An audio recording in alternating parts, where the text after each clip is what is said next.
দুইটি। Number one, Bangladesh চিনি শিল্প কর্পোরেশনের প্যাকেট যদি বাজারে পান তাহলে দেখবেন যে লেখা আছে 140 টাকা এমআরপি, কিন্তু এনারা লিখছেন 170 টাকা। প্রথম কথা এটি, চিনি শিল্প কর্পোরেশন 140-এর বেশি কখনো ভুল করেও লিখবেন না। এনারা যখন লিখছেন বেশি তখন বোঝা যাবে যে এটা আসলে তাদের নয়। গুণগত মান নিয়েও তো আমাদের মান নিয়ে সমস্যা আছে। অনেক সময় সাদা চিনিকে রং মিশিয়ে লাল করে। চিনির ব্যাপারে হয়েছে কি, আমরা আগে মতিঝিল থেকে নিয়ে আসতাম, বুঝছেন, মতিঝিল থেকে আনতাম 138 চিনি শিল্প কর্পোরেশন থেকে লাভ আমরা 40 টাকা আমরা বিক্রি করতাম, বুঝছেন।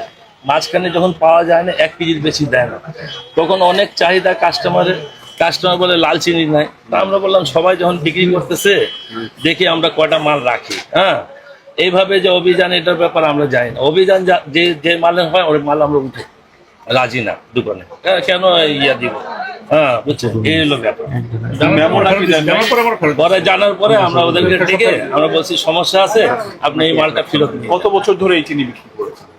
আমরা না, এই রোজার মাসে রাখছি। এর আগে কিন্তু আমরা এই চিনিটা ওইখান থেকে নিয়ে আসে বিক্রি করতাম, কিন্তু এখন পাওয়া যায় না, 1 কেজির বেশি দেয়। তাহলে অপরাধ স্বীকার করেন যে আমরা এখন তো হয়ে গেছে, এখন তো করার কিছু না। হয়ে গেছে নয়, করেছেন। আচ্ছা স্যার, করেছি। কেন করেছেন? যেহেতু রিসিপ্ট নেননি, তার মানে হচ্ছে আপনি ইচ্ছাকৃতভাবে করেছেন। রিসিপ্ট আমরা না নিয়ে অনেক বড় ভুল করছি, এই জন্য আমরা ওদেরকে ডাইকা আমরা বলছি এখনই সরাব। হ্যাঁ, আচ্ছা, এখন আইনে যেটি বলা হয়েছে যে কয়েক ধারায় অপরাধ আপনি করেছেন। জি স্যার। একটি হচ্ছে 44 ধারা মিথ্যা বিজ্ঞাপন দিয়ে ক্রেতা সাধারণ সাথে প্রতারণা, মানে আসল চিনি বলে বিক্রি করতেছে নকল চিনি। তাহলে 50 ধারায় বলা হয়েছে আরেকটি অপরাধ, যে নকল চিনি বিক্রি করার অপরাধ। মিথ্যা বিজ্ঞাপন দিয়ে ক্রেতার সাধারণ সাথে প্রতারণা করেছেন, এটি একটি অপরাধ। এমআরপি ছিল 140 টাকা, আপনি 170 টাকায় লিখে দিয়েছেন এখানে, এটি আরেকটি অপরাধ। ক্যাশ মেমো নেননি এবং ক্যাশ মেমো দেননি, আপনি তো সহযোগিতা করছেন এই অপকর্মে। আপনি ক্যাশ মেমো নেননি, আবার বিক্রির সময় ক্যাশ মেমো দিচ্ছেন না, এটি আরেকটি অপরাধ 45 ধারায়। স্যার আমরা ক্যাশ মেমো দিয়েছি স্যার, কারণ ওরা দেননি। আমার কাছে জবানবন্দি দিয়েছে, তারা ক্যাশ মেমো দেয় না। ওরা বলছে স্যার, কিন্তু আমরা শত দোকানে এরকম ঘটনা ঘটেছে এবং এই চিনিটা সয়লাভ হয়ে গেছে।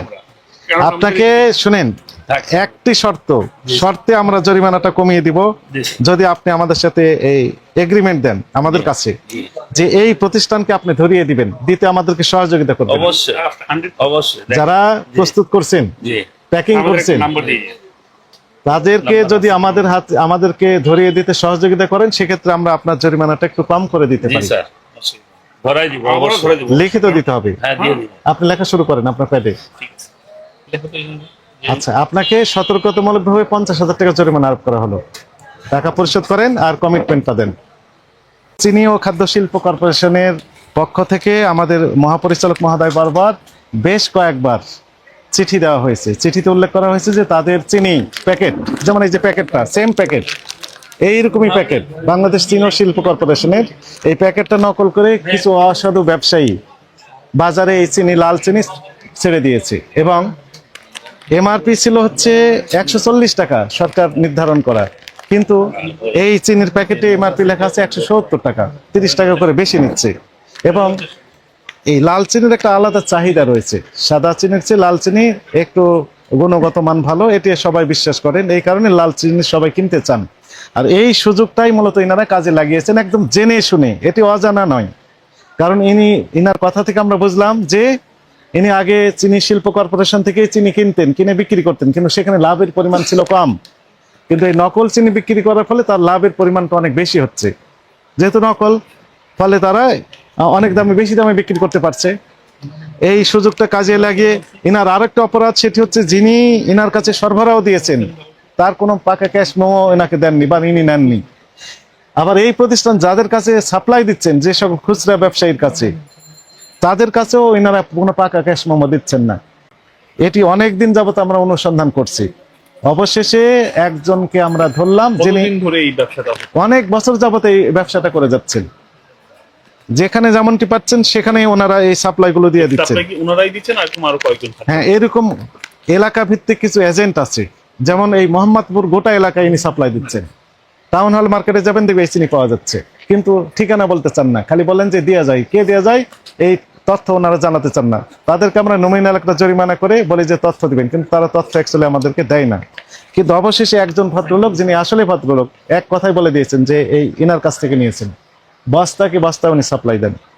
স্যার কিছুদিন আগে হয়তো তার পেছনে অভিযান পরিচালনা করা হয়েছিল, তার প্রেক্ষিতে তো এখন পর্যন্ত সংশোধন হয়নি। না, সেটা এই চিনি বিষয়ে অভিযান ছিল না, সেটা অন্য ইস্যুতে ছিল। চিনি যে নকল চিনি উনি সাপ্লাই দেন সেটি আমাদের নলেজের বাইরে ছিল।